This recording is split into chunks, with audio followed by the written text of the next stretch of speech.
आपके अपने coaching centre के अंदर आपका जो ऑनलाइन प्लेटफॉर्म है रामा डिफेंस एकेडमी, और रामा डिफेंस एकेडमी जो है पिछले सेशन के अंदर आपने 2 वीडियो जैसे अपलोड हो गए आपके चैनल के ऊपर, तो उसके अंदर आपने पीरियोडिक टेबल पढ़ी है। आपकी जो अपनी संस्था है रामा डिफेंस एकेडमी, इसके ऑफलाइन बैचेस 2 जगह चलते हैं, एक तो आपका है बुआना और दूसरा बड़बर के अंदर। तो आप ऑनलाइन ऑफलाइन भी इसकी इंक्वायरी में आ सकती है, बाकी ऑनलाइन भी आपके पास है चीजें देखने के लिए। तो मैं हेमंत स्वामी एक बार फिर आपका ऑनलाइन प्लेटफॉर्म पर स्वागत करता हूं। देखिए आज के सेशन के अंदर जो अपने केमिस्ट्री के अंदर पढ़ेंगे वो 2 चीजें पढ़ेंगे। एक तो पढ़ेंगे आवर्त सारणी के अंदर कौन सा ग्रुप नंबर 18, और दूसरा अपन क्या पढ़ेंगे ग्रुप नंबर 17।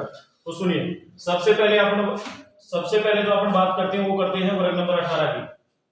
आपको पता होगा कि वर्तमान जो आवर्त सारणी है वो किसकी बनाई हुई है, हेनरी मोजले की बनाई हुई है, और उसके अंदर टोटल जो वर्ग की संख्या होती है वो कितनी होती है, 18 होती है। कितनी होती है भाई, 18 होती है।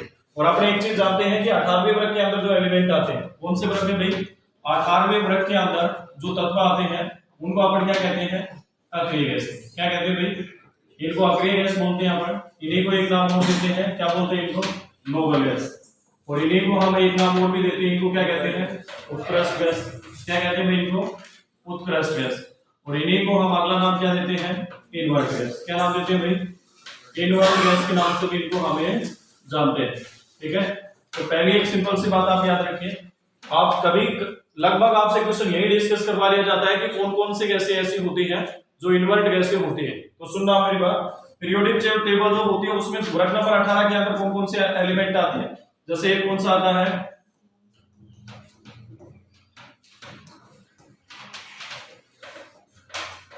देखो ये जितनी भी गैसें आपने लिखी हैं, पहली है हीलियम, दूसरी है नियोन, अगली है ऑर्गन, इससे अगली है क्रिप्टोन, इससे अगली है जिनोन, इससे अगली है रेडोन, और अगला कौन सा है, मोर्बिनोसोन। तो ये वाला जो एलिमेंट है ये अभी लेटेस्ट खोजा गया एलिमेंट है, ये लेटेस्ट खोजा गया एलिमेंट है। आपने को केवल यही सिंबल देगा, क्वेश्चन एक सिंपल सा आपसे डिस्कस करवाएगा और क्वेश्चन दे देगा निम्नलिखित में से कौन सा तत्व एक अक्रिय गैस है। तो आप याद रखना है, हीलियम होती है, दूसरी नियोन होती है, अगली कौन सी होती है, ऑर्गन होती है, उससे अगली कौन सी होती है, क्रिप्टोन, उससे अगली कौन सी होती है, जिनोन, और उससे अगली कौन सी होती है, रेडोन। अब अगला क्वेश्चन देखिए। अब अपन सबसे पहली बात करें, पहली जो गैस है उसके बारे में डिस्कस करते हैं। सबसे पहली जो गैस है वो अपने पास कौन सी है, हीलियम। तो हीलियम के बारे में सबसे पहला क्वेश्चन आप जानिए कि हीलियम जो गैस होती है वो सबसे हल्की अक्रिय गैस होती है। वैसे अगर आपसे क्वेश्चन पूछा जाता है कि सबसे हल्का तत्व कौन सा होता है, तो अपन जानते हैं हाइड्रोजन होता है। और हाइड्रोजन क्या है, गैस है, मतलब है धातु है, और जितनी है धातु होती है कैसी होती है, गैसीय फॉर्म में होती है। तो सबसे हल्की जो गैस है वो तो आती है हाइड्रोजन। और क्वेश्चन आपसे पूछा जाए सबसे हल्की अक्रिय गैस कौन सी है, तो आप क्या बताएंगे, हीलियम। दूसरा क्वेश्चन आपसे पूछा जाता है कि वायु के जो गुब्बारे होते हैं उनके अंदर कौन सी गैस भरी जाती है, तो आप याद रखिए हीलियम के साथ किसको मिलाया जाता है, हाइड्रोजन। ठीक है, हाइड्रोजन को अकेले को उपयोग में नहीं लिया जाता है, इसके साथ किसका उपयोग किया जाता है, हीलियम का। अगला एक छोटा सा क्वेश्चन आपसे पूछा जाता है, हॉस्पिटल के अंदर जो मरीज होते हैं उनको कृत्रिम श्वसन जो दिया जाता है उसके अंदर भी कौन सी गैस होती है, हीलियम गैस होती है। तो 2-3 बातें आप याद रखिए हीलियम के बारे में। अब अगला जो एलिमेंट अपने पास आता है दूसरा कौन सा आता है, नियोन। अगली जो अपने पास गैस आती है दूसरी गैस कौन सी आती है, नियोन। तो सुनना मेरी बात, सबसे पहला क्वेश्चन एक सिंपल सा क्वेश्चन आप याद रखिए। क्या याद रखना आपको कि नियोन जो गैस होती है कैसी होती है, अक्रिय गैस। कैसी होती है भाई, अक्रिय गैस। अब अगला क्वेश्चन आपको याद रखना है कि नियोन जो गैस होती है इसकी पेनिट्रेटिंग पावर सबसे हाई होती है। मतलब अपन ये कह सकते हैं कि इसकी भेदन क्षमता क्या होती है, सबसे ज्यादा होती है। क्या होती है, इसकी भेदन क्षमता ज्यादा होती है, पेनिट्रेटिंग पावर इसकी हाई होती है। तो आपसे एग्जाम में 2-3 क्वेश्चन पूछेगा। एक तो क्वेश्चन आपसे पूछा जाता है कि नियोन जो बल्ब होता है, नियोन जो बल्ब होता है उसके अंदर कौन सी गैस भरी जाती है। अब नियोन बल्ब का उपयोग कहां किया जाता है, तो आप याद रखना ये जो बल्ब है ये हवाई अड्डों पर लगाए जाते हैं। कहां लगाए जाते हैं भाई, हवाई अड्डों पर लगे हुए जो बल्ब होते हैं उनमें किसका उपयोग किया जाता है, नियोन बल्ब का। और उसमें कौन सी गैस भरी जाती है, नियोन। क्यों, क्योंकि अपने को सभी को पता है कि भाई जो भी एरोप्लेन है उसको मतलब जो भी सिग्नल दिया जाता है तो उसको कहीं ना कहीं जरूरत होती है एक ऐसे सिग्नल की तो उसको कहीं ना कहीं दिखाई दे। इस गैस की खास बात ये होती है कि कोहरे के अंदर, धुंध के अंदर मौसम का मतलब बदलाव होता है तो उस समय भी ये जो गैस होती है अपने को क्या होती है, दिखाई देती है। तो एक छोटा सा क्वेश्चन पूछा जाता है हवाई अड्डों पर जो बल्ब लगे होते हैं उनमें कौन सी गैस भरी जाती है। ये तो क्वेश्चन कभी पूछेगा कि नियोन बल्ब में, तो आप समझ जाएंगे। अब अगली बात सुनिए, जो भी सिग्नल दिए जाते हैं, जैसे आपको पता होगा कि कई बार कोहरा होता है, धुंध होती है, तो रेलवे सिग्नल में भी समस्या आती है। तो वहां पे रेलवे सिग्नल में भी कौन सी गैस का उपयोग किया जाता है भाई, आप याद रखेंगे कि रेलवे सिग्नल जो होते हैं उनमें भी कौन से गैस का उपयोग किया जाता है, नियोन गैस का। अगला विज्ञापन जो होते हैं उनमें भी कौन से गैस का उपयोग किया जाता है, विज्ञापनों में भी कौन सी गैस भरी जाती है भाई, नियोन गैस। इससे अगला आप याद रखेंगे कि बीकॉन जो लाइट होती है, बीकॉन जो लाइट होती है एम्बुलेंस के आगे लगी होती है, पुलिस की गाड़ी के आगे लगी होती है, ऑपरेशन थिएटर के आगे होती है, उसको अपन बोलते हैं बीकॉन लाइट और इनको अपन क्या बोलते हैं, बीकॉन लाइट। तो यहाँ पे कौन से गैस का उपयोग किया जाता है भाई, नियोन गैस का। तो दो तीन बातें याद रखिए, बस इसमें एक पॉइंट बताता हूं आपको याद रखनी है। और आपको क्या याद रखनी है कि सबसे हाई पेनिट्रेटिंग पावर कौन सी गैस की होती है, तो आप याद रखेंगे कौन सी गैस की होती है, नियोन गैस की। अब इससे आगे जो गैस अपने पास आती है कौन सी गैस आती है भाई, ऑर्गन गैस। कौन सी गैस आती है, ऑर्गन गैस। तो देखो ऑर्गन गैस के बारे में एक ही सिंपल सा क्वेश्चन बनेगा। सबसे पहले तो आपसे क्वेश्चन ये पूछ लेगा कि वायुमंडल में सबसे ज्यादा मात्रा में पाई जाने वाली गैस, आपसे एग्जाम में क्वेश्चन पूछेगा। एग्जाम में क्वेश्चन क्या पूछेगा, वायुमंडल में सर्वाधिक मात्रा में पाई जाने वाली अक्रिय गैस, सर्वाधिक मात्रा में पाई जाने वाली अक्रिय गैस तो कौन सी है, तो आप याद रखिए कौन सी है भाई, ऑर्गन गैस। समझ में आया। दूसरी बात सुनिए, अगला एक छोटा सा क्वेश्चन आपको विद्युत बल्ब के बारे में पूछता है, और विद्युत बल्ब के बारे में केवल 3 क्वेश्चन आपसे पूछे जाते हैं एग्जाम में। वो 3 क्वेश्चन कौन से पूछे जाते हैं, तो सुनना मेरी बात। ये क्या है भैया, इलेक्ट्रिक बल्ब है। क्या भैया, विद्युत बल्ब, इलेक्ट्रिक बल्ब है। इसमें एक सिंपल सा क्वेश्चन पूछा जाता है कि विद्युत जो बल्ब होता है इसका फिलामेंट जो होता है, इसका फिलामेंट जो होता है ये किसका बना होता है, तो आपको याद रखना है किसका बना होता है, टंगस्टन। और टंगस्टन वो मेटल होता है जिसका मेल्टिंग पॉइंट क्या होता है, सबसे हाई होता है। और मैंने आपको लिखना है अभी तक कितना होता है, लगभग 3400 डिग्री सेल्सियस। समझ में आ गया। दूसरा क्वेश्चन आपसे पूछेगा कि भाई ये जो बल्ब होता है इसका कांच किसका बना होता है, ये कांच जो होता है इसको हम क्या बोलते हैं, तो आपको याद रखना है इसको हम बोलते हैं फिलेंट कांच। कई बार एग्जाम में क्वेश्चन पूछा गया है, इसको क्या बोलते हैं, फिलेंट कांच। और एक लास्ट क्वेश्चन आपसे पूछा जाता है कि इस बल्ब के अंदर कौन सी इनवर्ट गैस का उपयोग किया जाता है, तो अक्रिय गैस जो भरी जाती है कौन सी भरी जाती है, ऑर्गन। और जब हमने नाइट्रोजन गैस पढ़ी थी तब अपन ये लिखेंगे कि जब आपको ऑप्शन ये नहीं देगा कि भाई कौन सी गैस का उपयोग विद्युत बल्ब में किया जाता है, आपके पास ऑप्शन नहीं आएगा क्या, ऑर्गन। तो इसकी जगह आप क्या भी कर सकते हैं, नाइट्रोजन भी कर सकते हैं। तो ये सारी बातें किसके बारे में, हमें ऑर्गन गैस के बारे में। चश्मा वाला कांच किससे बना होता है, मतलब चश्मे में कौन से कांच का उपयोग किया जाता है, ये बाद में अपन डिस्कस करेंगे। कांच सारे पढ़ाऊंगा मैं आपको, ठीक है ना।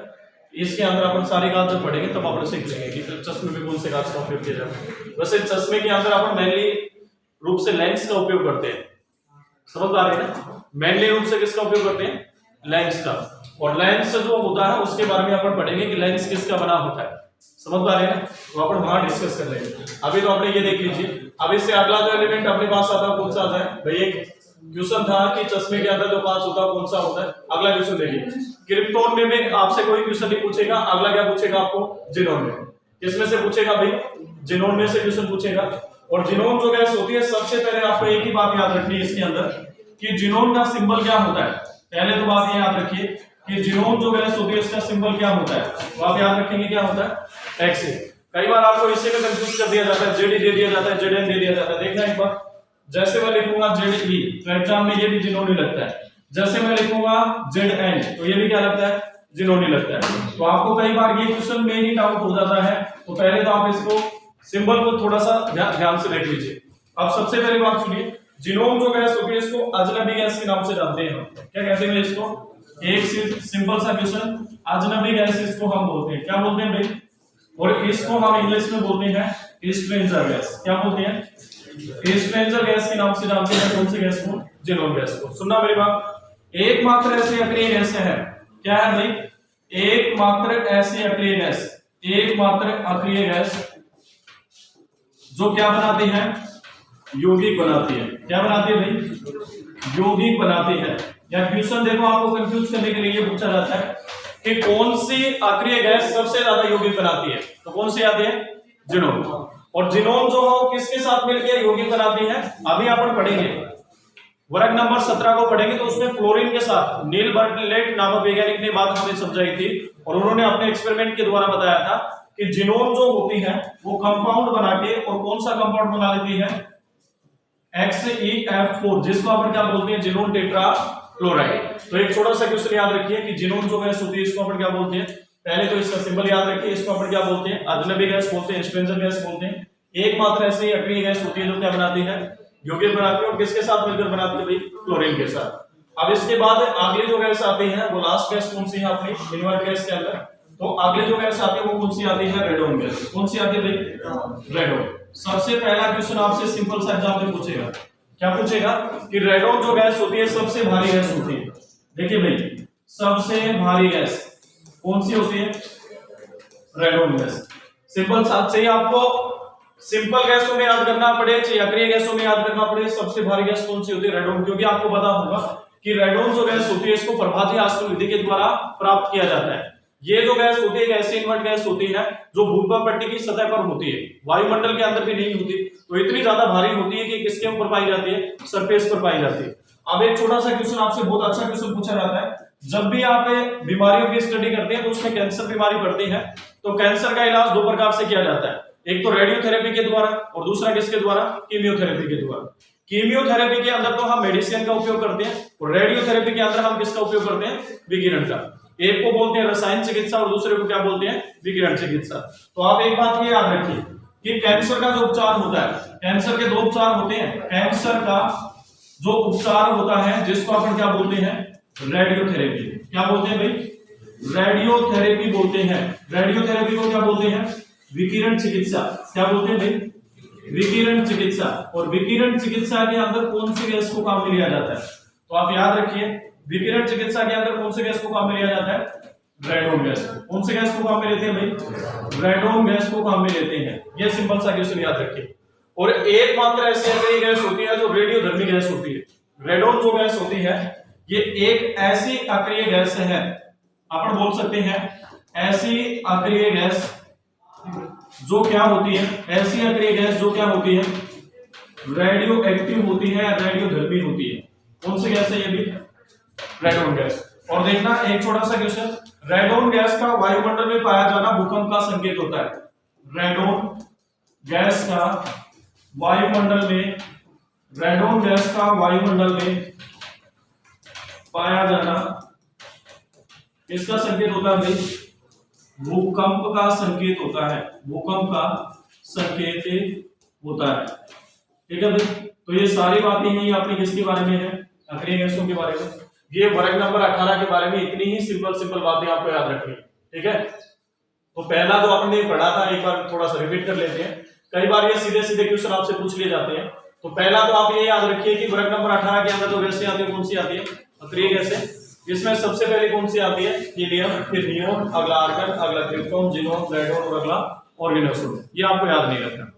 अब अगली बात सुनिए, सबसे पहले जो अक्रिय गैस कौन सी है, हीलियम गैस। हीलियम गैस के बारे में सारी बातें आपने जानी है, आप याद रखेंगे। फिर कौन सी आती है, नियोन। नियोन के बारे में आप सारी बातें याद रखेंगे। अगली जो गैस आती है कौन सी आती है, ऑर्गन। ऑर्गन के बारे में सारी बात याद रखेंगे। इसके अलावा आप विद्युत बल्ब के बारे में भी याद रखेंगे चीजों को। अगली जो गैस आती है कौन सी आती है, जिनोन। जिनोन के बारे में भी 2-3 चीजें आपको याद रखनी है। देखो सीधे फैक्ट आते हैं और ये क्वेश्चन पूछे जाते हैं, मैं कहता हूं हमेशा पूछे जाते हैं। समझ में आ गया। अगली बात सुनो, रेडोन जो गैस होती है सबसे भारी गैस होती है। दूसरा, कैंसर के उपचार में रेडियोथेरेपी में इसको काम में लिया जाता है। कीमियोथेरेपी के अंदर अपन वैसे मेडिसिन का उपयोग करते हैं, जैसे सिस्प्लेटिन आती है, डेक्सोन आती है, उनका उपयोग करते हैं। अभी 2-3 चीजें आपको और भी याद रखनी है। अब अगली बात सुनो, अब अगला जो अपन पढ़ते हैं वो वर्ग नंबर 17 को पढ़ते हैं। किसको पढ़ते हैं भाई, वर्ग नंबर 17। और वर्ग नंबर 17 के अंदर जो तत्व आते हैं उनको अपन क्या बोलते हैं, हैलोजन तत्व। क्या बोलते हैं भाई, हैलोजन तत्व। देखो लगभग ये अक्रिय गैसों के बारे में जो बातें मैंने आपको बताई वो पहले से लगभग आपको शायद पता भी होगा, पर कंफर्म ये बात है कि वर्ग नंबर 17 के बारे में आप बहुत कम चीजें जानते हैं, तो इसमें थोड़ा सा ध्यान देके आप पढ़ना। सबसे पहले तो बात ये आती है कि वर्ग नंबर 17 के अंदर कौन कौन से तत्व आते हैं, तो देखना कौन कौन से आते हैं, समझ में आ गया भाई। एक तो आता है, जैसे आपने ट्रिक लिखी थी ना भाई, पीरियोडिक टेबल जब आपने पढ़ते हैं तो ट्रिक लिखते हैं, तो वहां पे ट्रिक लिखते हैं, फिर कल बार आई अंटी। तो सबसे पहले जो गैस आती है कौन सी आती है, क्लोरीन। उसके बाद कौन सी आती है, क्लोरीन। उसके बाद कौन सी आती है, ब्रोमीन। उसके बाद कौन सी आती है, आयोडीन। उसके बाद कौन सी आती है, एस्टेटिन। अब सबसे पहले बात सुनो, सबसे पहले जो गैस अपन पढ़ते हैं कौन सी है, क्लोरीन। कौन सी गैस है भाई, क्लोरीन। क्लोरीन के बारे में सबसे अच्छा क्वेश्चन बनता है। सबसे अच्छा क्वेश्चन क्या बनता है कि सबसे अधिक क्रियाशील धातु तत्व कौन सा है? सबसे अधिक क्रियाशील धातु तत्व कौन सा है? सभी को पता है कौन सा है भाई? पोटेशियम। कौन सा है? पोटेशियम। सोडियम भी है, इसके अलावा लिथियम भी है, पर सबसे पहले की अगर अपन बात करेंगे तो आवर्त सारणी में 9th क्लास की किताब के हिसाब से तो अपने पास आता है लिथियम, और एग्जाम में जो हमें दिया जाता है वो लगभग पोटेशियम ही होता है, क्योंकि वहां लिथियम हमें ऑप्शन में नहीं दिया जाता। तो आप याद रखें आवर्त सारणी के हिसाब से तो आएगा लिथियम। आप 9th क्लास की बुक को चेक कर सकते हैं, और लिथियम के बाद दूसरा नंबर किसका आता है? पोटेशियम का। बाकी अपन ने सोडियम जब पढ़ा था तब अपन लिख भी चुके हैं, सोडियम को और पोटेशियम को केरोसिन के तेल में सुरक्षित करके रखा जाता है। दूसरी बात सुनो, अगला एक सिंपल सा क्वेश्चन आता है कि सबसे हाई विद्युत ऋणता किसकी होती है? विद्युत ऋणता सबसे ज्यादा किसकी होती है? तो देखो ये 2-3 चीजें आपको पहले से पता होनी चाहिए कि इलेक्ट्रॉन बंधुता क्या होती है, विद्युत ऋणता क्या होती है, आयनन विभव क्या होता है। तो इलेक्ट्रॉन बंधुता का मतलब क्या होता है कि साझेदारी के इलेक्ट्रॉन को अपनी ओर आकर्षित करने की जो क्षमता होती है उसे अपन क्या कहते हैं? विद्युत ऋणता कहते हैं। भाई दो तत्व है वो आपस में बॉन्ड बनाते हैं अपने स्टेबिलिटी के लिए, और साझेदारी का जो इलेक्ट्रॉन है उसको सबसे ज्यादा अपनी ओर आकर्षित करने की क्षमता कौन सा रखता है? उसको अपन क्या कहते हैं? विद्युत ऋणता। तो सबसे हाई विद्युत ऋणता किसकी होती है? अपन ये कह सकते हैं उच्च विद्युत ऋणता वाला तत्व कौन सा है? क्लोरीन। कौन सा है? क्लोरीन। अब अगली बात सुनो, आपको एक चीज ये सिंपल सी पता है कि भाई हाइड्रोजन किस किस के साथ बॉन्ड बनाता है? तो हाइड्रोजन मोस्टली किस किस के साथ बॉन्ड बनाता है? एक तो फ्लोरीन के साथ, एक ऑक्सीजन के साथ, और एक किसके साथ? नाइट्रोजन के साथ। सबसे मतलब ज्यादा जो बॉन्ड बनाता है वो इन्हीं के साथ बनाता है। तो सबसे पहली बात सुनो, हाइड्रोजन जो होता है वो सबसे प्रबलतम बंध किसके साथ बनाता है? क्लोरीन के साथ। और ये क्या बनाता है? Hydrochloric bond. क्या बनाता है भाई? हाइड्रोक्लोरिक बंध हम अपने इसको बोलते हैं, और दूसरा इसी को अपन नाम देते हैं हाइड्रोक्लोरिक एसिड। और एक छोटी सी बात याद रखिए, जब भी अपन कांच भरते हैं तो कांच के अंदर एक छोटी सी बात लिखते हैं कि कांच जो होता है उसके ऊपर लिखने के लिए किसका उपयोग किया जाता है? हाइड्रोक्लोरिक बॉन्ड का। अब अगली बात सुनो, एक बात आपने पढ़ी ली है पीछे कि भाई फ्लोरीन एक मात्र ऐसा हाइड्रोजन तत्व होता है जो किसके साथ क्रिया करता है? अक्रिय गैसों के साथ। और क्या बनाता है? Xenon tetrachloride. अब अगली जो बात मैं आपको बता रहा हूं वो बहुत कम लोगों को पता है, सबसे अधिक अभिक्रियाशील अधातु तत्व है। याद रखना, बहुत इंपॉर्टेंट क्वेश्चन है। सबसे अधिक अभिक्रियाशील अधातु तत्व कौन सा है? अभिक्रियाशील अधातु जो तत्व है वो कौन सा है? क्लोरीन। कौन सा है? क्लोरीन। तो देखो 2-3 चीजें हैं, आप याद रखिए। पहली बात याद रखिए, विद्युत ऋणता इसकी हाई होती है। दूसरी बात याद रखिए, ये हाइड्रोजन के साथ क्या करता है? प्रबलतम बंध बनाता है। अगली बात याद रखिए कि ये अक्रिय गैसों के साथ क्रिया करके क्या बनाता है? Xenon tetrachloride. इससे अगली बात आती है सबसे अधिक क्या होता है? अभिक्रियाशील अधातु तत्व। ठीक है भाई। अब अगली बात सुनो, अगला जो अपने पास तत्व आता है कौन सा आता है? क्लोरीन के बाद। क्लोरीन के बाद अगला जो तत्व आता है कौन सा आता है भाई? क्लोरीन। सुनना मेरी बात, क्लोरीन के बारे में एग्जाम में क्वेश्चन क्या पूछेगा? सबसे पहले तो बात याद रखिए कि क्लोरीन जो गैस होती है ये क्या होती है? द्विपरमाणुक गैस। क्या होती है भाई? द्विपरमाणुक गैस। कई बार आपसे एग्जाम में क्वेश्चन यही पूछ लिया जाता है, कौन सी गैस द्विपरमाणुक गैस है? तो देखो, एक तो कौन सी है? क्लोरीन। एक कौन सी है? हाइड्रोजन। एक कौन सी है? ऑक्सीजन। एक कौन सी है? नाइट्रोजन। ये याद रखना आपको। क्लोरीन जो गैस है इसको अपन क्या बोलते हैं? द्विपरमाणुक गैस। और द्विपरमाणुक गैसें कौन कौन सी हैं? क्लोरीन, हाइड्रोजन, ऑक्सीजन, और अगला कौन सा है? नाइट्रोजन। इनमें से सुनिए, सबसे अधिक जो सबसे भारी क्लोरीन अक्रिय गैस होती है, मतलब सबसे भारी जो अपने पास अधातु होता है वो कौन सा होता है? क्लोरीन का। तो एक सिंपल सा क्वेश्चन आप याद रखिए कि ये जो गैस होती है इसका उपयोग किसमें करते हैं? ब्लीचिंग पाउडर में। किसमें करते हैं भाई? ब्लीचिंग पाउडर में। एक सिंपल सा क्वेश्चन देखो, ये जो गैस होती है, जितनी भी गैसें आपने लिखी है, हाइड्रोजन, ऑक्सीजन, नाइट्रोजन, ये सभी रंगीन गैस होती है। ये जो गैस होती है ये हल्के पीले रंग की गैस होती है। हल्के पीले रंग का जो द्रव्य होता है वो कौन सा होता है? ये क्वेश्चन पूछा गया एग्जाम में कई बार। हल्के पीले रंग का जो द्रव्य होता है कौन सा होता है? क्लोरीन। क्लोरीन का उपयोग कहां करते हैं? ब्लीचिंग पाउडर में। ब्लीचिंग पाउडर का फॉर्मूला क्या आता है? CaOCl, जिसको अपन क्या बोलते हैं? Calcium oxide chloride. तो एक तो इसका उपयोग किया जाता है रंग उड़ाने के लिए। इसके लिए क्या जाता है? रंग उड़ाने के लिए, रंग उड़ाने के लिए, ब्लीचिंग के लिए इसका उपयोग करते हैं, मतलब विरंजक के रूप में इसका उपयोग करते हैं। किसके रूप में? विरंजक के रूप में। दूसरा क्वेश्चन सुनना, जब भी आपने वाटर पार्क देखा होगा, स्विमिंग पूल देखा होगा, नगर पालिका की टंकियां देखी होंगी आपने, उनके अंदर पानी को शुद्ध करने के लिए कौन से गैस का इस्तेमाल किया जाता है? Chlorine gas. ये क्वेश्चन भी आपको याद रखना है कि वाटर पार्क जो होता है, याद रखिए भैया, वाटर पार्क जो होता है, इसके अलावा स्विमिंग पूल जो होता है, इसके अलावा नगर पालिका की टंकियां जो होती है, नगर पालिका की पानी की टंकियां जो होती हैं, उनमें कौन से गैस का उपयोग किया जाता है? क्लोरीन गैस का। किसके लिए किया जाता है? पानी के शुद्धिकरण के लिए। किसके लिए किया जाता है? पानी के शुद्धिकरण के लिए। कई बार क्वेश्चन पूछा जाता है आपसे ये भी आप याद रखिए। एक बार एग्जाम में क्वेश्चन पूछ लिया था लाइन को घुमा के कि कौन से गैस की उपस्थिति में फूलों का रंग फीका पड़ जाता है, तो आप याद रखिए कौन से गैस की उपस्थिति में? Chlorine gas. मतलब एग्जामिनर जो है वो हमें देखो आएगा वही जो हम लिखते हैं, बस इतना सा है कि उस लाइन को वही समझ पाएगा जो इन चीजों को थोड़ा समझ के पढ़ेगा। बाकी लाइन वहीं से आ रही है, जो हमने लिखा है आपने समझा है, बस वहां कंफ्यूज नहीं होना आपने। तो सुनना मेरी बात, ये क्या होती है? ब्लीचिंग पाउडर में काम में ली जाती है। हल्के पीले रंग का द्रव्य होता है, जिसका जितना ज्यादा अणुभार होता है द्वितीय परमाणु गैसों का, वो उतना ज्यादा लिक्विड में आती है। तो जैसे आपसे क्वेश्चन पूछ लिया जाए कि इनकी लिक्विड का मतलब द्रवावस्था का सही क्रम क्या होगा, तो अणुभार का क्रम देख लेना। एक क्वेश्चन आपसे और भी पूछा जाता है इसके बारे में कि सबसे भारी द्वितीय परमाणु गैस कौन सी होती है। एक सिंपल सा क्वेश्चन आपसे पूछा जाता है, याद रखिए इस क्वेश्चन को। क्या पूछेगा? सबसे भारी द्वितीय परमाणु गैस। तो सबसे भारी द्वितीय परमाणु गैस कौन सी होती है? द्वितीय परमाणु गैस कौन सी? मतलब आप ऐसे याद रखिए, भारी का मतलब क्या हुआ? उच्च अणुभार किसका होता है? तो आपको याद रखना है किसका होता है? क्लोरीन। समझ में आया? तो पहली जो गैस आपने पढ़ी वो कौन सी पढ़ी? क्लोरीन। दूसरी जो आपने पढ़ी वो कौन सी पढ़ी? क्लोरीन। आगे जो अपन पढ़ेंगे कौन से पढ़ेंगे? ब्रोमीन।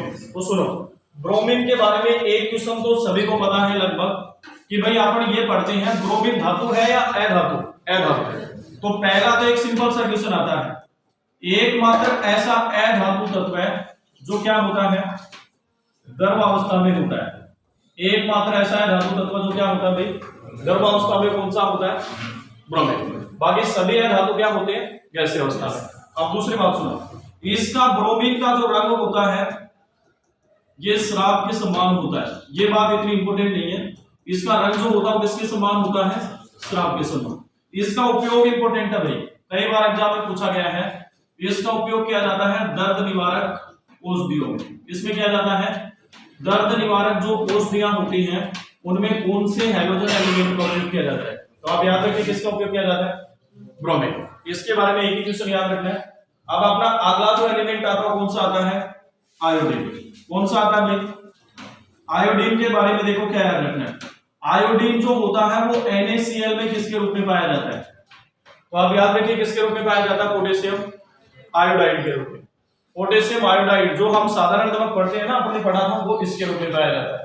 अब अगली बात सुनो, आयोडीन में अगला एक छोटा सा क्वेश्चन आपसे पूछा जाता है, समुद्री खरपतवार जो होती है, समुद्री खरपतवार जो होती है वो किसका स्रोत है? तो आप याद रखिए किसका स्रोत है? आयोडीन का। किसका स्रोत है भाई? वो आयोडीन का। अगला क्वेश्चन सुनो, अगला क्वेश्चन आपसे पूछेगा कि ऐसा कौन सा अधातु है जो चमकदार होता है? तो ये क्या होता है? चमकदार। एक सिंपल सा क्वेश्चन, आपको पता है जब नमक के अंदर NaCl के अंदर आयोडीन की कमी होती है तो कौन सा रोग हो जाता है? गोइटर। इसको क्या बोलते हैं? घेंगा। घेंगा रोग के उपचार के लिए आयोडीन 131 समस्थानिक का उपयोग किया जाता है। याद रखिए बहुत ही इंपॉर्टेंट क्वेश्चन है। एक तो क्वेश्चन जब आपको थायराइड ग्रंथि पढ़ाई जाती है उस समय बताया जाता है कि मानव शरीर के अंदर गोइटर, घेंगा, गलगंड, गलसुआ रोग का कारण क्या होता है? आयोडीन की कमी। और यहाँ हमने लिखा है आयोडीन का एक समस्थानिक है जिसका उपयोग किसके लिए किया जाता है? गोइटर रोग के उपचार के लिए। और लास्ट आयोडीन के बारे में एक सिंपल सी बात याद रखिए, टिंचर जो होता है, टिंचर मतलब आपने देखा होगा आंगनबाड़ी जो शाला होती है, हॉस्पिटल जो होते हैं, वहां पे एक नीले रंग की दवा मिलती है तो उसको अपन क्या बोलते हैं? टिंचर। फ्री में मिलती है। तो ये नीले रंग की जो दवा होती है नीले रंग की दवा जो होती है ये किसका मिश्रण होता है भाई, तो आप याद रखिए किसका मिश्रण होता है, आयोडीन। ठीक है भाई, तो ये अपनी दो चीजें थी आज की क्लास में। आज के क्लास में अपन इतना ही करते हैं, फिर अगले नए सेशन में एक बहुत अच्छे सेशन के साथ अपन आएंगे। तो इन सेशनों को आप देखा करो, इनको लाइक किया करो, आपके एकेडमी का जो चैनल है इसको आप सब्सक्राइब किया करो। आज के लिए केवल इतना ही। Thank you so much. जय हिंद, जय भारत।